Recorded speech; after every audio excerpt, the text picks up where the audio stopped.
Bonjour Florent et toute l'équipe de reportage VIP, ici Jérôme en direct depuis la Côte d'Azur. Voici un nouveau reportage.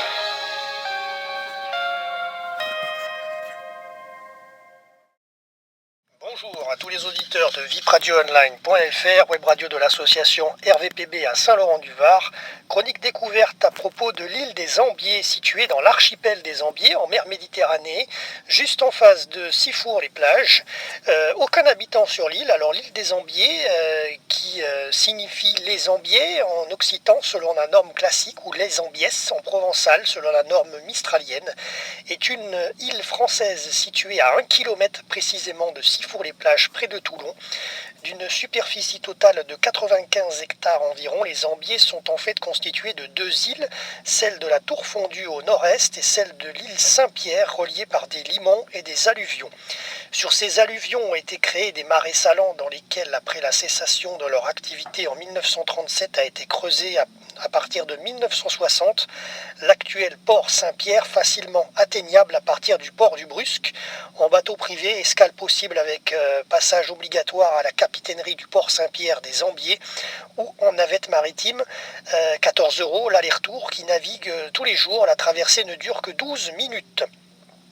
Concernant le climat sur les îles des Ambiers, et sur l'île notamment des Ambiers, le climat est typiquement méditerranéen avec des étés chauds et secs et des hivers doux. Les températures moyennes sont de 27 à 28 degrés en juillet-août et 4 à 5 degrés en hiver. La pluviométrie est d'environ 650 à 700 mm par an. Alors les choses qu'on peut voir, évidemment, c'est les vignes. Au sud-est de l'île se trouve un domaine viticole d'une superficie de 10 hectares environ, et où est produit d'ailleurs les vins AOP, appellation d'origine protégée Côte de Provence pour le rosé, et les vins du Var, IGP, identification d'origine protégée, appelé vins de pays du Var jusqu'en 2009 pour le blanc et le rouge. Les cépages sont le Merlot, le Cabernet Sauvignon, le Grenache, le Cinsault, l'Uni-Blanc, le Rolle, la Syrah et le Sauvignon Blanc. La production annuelle varie de 30 000 à 40 000 bouteilles, soit un rendement moyen de 35 hectolitres par hectare. Ainsi, la cave du domaine de l'île des Ambiers propose un rosé réputé, un rouge intense et un blanc aux notes d'agrumes intéressantes. Le port de Plaisance, enclavé dans le nord de l'île et creusé dans une partie des anciens marais salants, le port de Plaisance des Ambiers est un mouillage parfait quelles que soient les conditions météorologiques. Le port dispose de 750 anneaux et peut accueillir des navires de 40 mètres de longueur. La profondeur des bassins varie de moins 3 mètres à moins 1 mètre. Il est équipé d'une station de distribution de carburant disponible en permanence, d'un bassin de carénage pouvant accueillir des navires de 35 tonnes et d'une distribution d'eau douce et d'électricité sur les quais. Les gestionnaires du port sont attentifs au respect de l'environnement. Un dispositif a été mis en place pour récupérer les eaux grises, eaux usées ménagères provenant des douches et du lavage du linge ou de la vaisselle, et les eaux noires, eaux usées issues des toilettes en provenance des bateaux. Cette politique a permis au port des Ambiers d'obtenir en 2013 et pour la 9e année consécutive le label Pavillon Bleu. Ce label récompense chaque année les ports de plaisance qui mènent de façon permanente à une politique durable en faveur de l'environnement.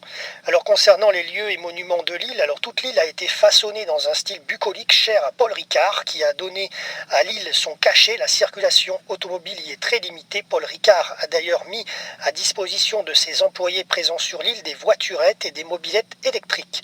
L'île possède des salles de séminaire et de réception, des arènes qui accueillent chaque année une corrida sans mise à mort de taureaux, un guichet de poste ouvert uniquement en été, une supérette petit casino pour pas faire de pub, des boutiques de souvenirs, une boulangerie, textile, prêt-à-porter, une agence immobilière, un distributeur automatique de billets à la capitainerie. Diverses activités nautiques et terrestres sont proposées telles que la plongée, le kayak, le paddle et le tennis. La location de vélos et de bateaux sont possibles sur l'île, ainsi que la possibilité de faire une visite commentée de l'île en petit train. Et d'ailleurs, je vous le recommande, le petit train coûte 8 € par personne et gratuit pour les enfants de moins de 6 ans. Le Fort Saint-Pierre abrite l'Institut océanographique Paul Ricard, qui étudie la biodiversité marine et entreprend des recherches en aquaculture et sur les effets de la pollution marine. On peut y visiter un aquarium et un petit musée ouverts toute l'année. Alors Nardo Vicente et Alain Bombard ont travaillé sur l'île. Paul Ricard et son fils Patrick Ricard sont tous deux inhumés sur l'île face à la mer. De plus, l'île est également un refuge de la Ligue pour protection des oiseaux, LPO. Voilà. Alors, à travers cette chronique découverte, vous pouvez découvrir les photos qui ont été prises lors de notre reportage sur l'île des Ambiers. Voilà, donc n'hésitez pas à vous rendre sur notre chaîne www.youtube.com/vipradio-online et sur Dailymotion, www.dailymotion/reportage VIP pour nous retrouver cette chronique en podcast. Voilà, et voir les photos en même temps.